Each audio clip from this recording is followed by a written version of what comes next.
बिस्मिल्लाहिर्रहमानिर्रहीम। उम्मीद है आप ठीक होंगे। इसमें कुछ इस्लामी मालूमात हैं, जनरल नॉलेज की ये वीडियो है और इसके अंदर कुछ ऐसी चीज़ें होंगी जिनका जानना आपके लिए, हम सब के लिए काफ़ी ज़रूरी होता है। मतलब इस्लामी इन्फो है ये, जो हमें जो है बतौर मुस्लिम जो है हमें कुछ चीज़ों का पता होना चाहिए। हम इस्लाम की तारीख़ के हवाले से मुख्तलिफ़ वाक़यात जो हुए और सहाबा के हवाले से और जितने मुख्तलिफ़ इंसिडेंट हैं, वाक़यात हैं, ज़ाहिर है कि इस्लाम की एक बाकायदा एक हिस्ट्री है, तो उसके हवाले से मुख्तलिफ़ तारीख़ें हैं, डेट्स हैं, वाक़यात हैं, कुछ एग्रीमेंट्स हैं। जैसे अभी हुदैबिया जो है उसका मुआहिदा जो है, हुदैबिया का जो जंग बदी हुई थी, सुलह हुदैबिया जिसको कहते हैं, वो कब जो है ये पेश आया था, ये कब वाक़या हुआ था कि जो है सुलह हुदैबिया जो है वो हुई और जो जंग बदी हुई, जो मुसलमानों की दीगर कुफ़ार से जो जंग हो रही थी उसमें जंग बंदी हुई, सुलह हुदैबिया उसको कहा जाता है।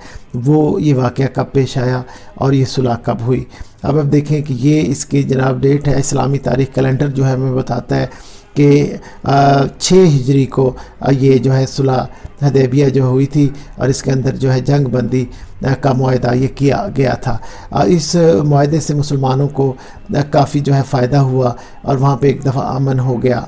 असहाबे सुफ़ा किसको कहते हैं? असहाबे सुफ़ा, असहाबे सुफ़ा ये कौन लोग थे? किनको असहाबे सुफ़ा कहा जाता है? असहाबे सुफ़ा उन लोगों का कहा जाता है, ये महाजर लोग थे, ये महाजर थे जो मुख्तलिफ़ जगहों से आए और ये वो लोग थे जो मस्जिद नबवी में रहा करते थे। मस्जिद नबवी में ये रहते थे और इस्लाम की खिदमत कर रहे थे और ये इनको असहाबे सुफ़ा कहा जाता है। मतलब वो मस्जिद नबवी के अंदर ही रहा करते थे। हजूर पाक की एक मोहर थी जिसे सील कहते हैं। जब कोई लेटर भेजते थे, कहीं ख़त भेजते थे तो उस मोहर को ऊपर लगा देते हैं, उसको कहते हैं सील करना। तो उसको सील को लगा के, स्टैम्प को लगा के भेजा जाता था मुख्तलिफ हवाले से। तो वो जो स्टैम्प थी, वो सील थी, उसके ऊपर कुछ लिखा हुआ था। उसके ऊपर क्या लिखा हुआ था?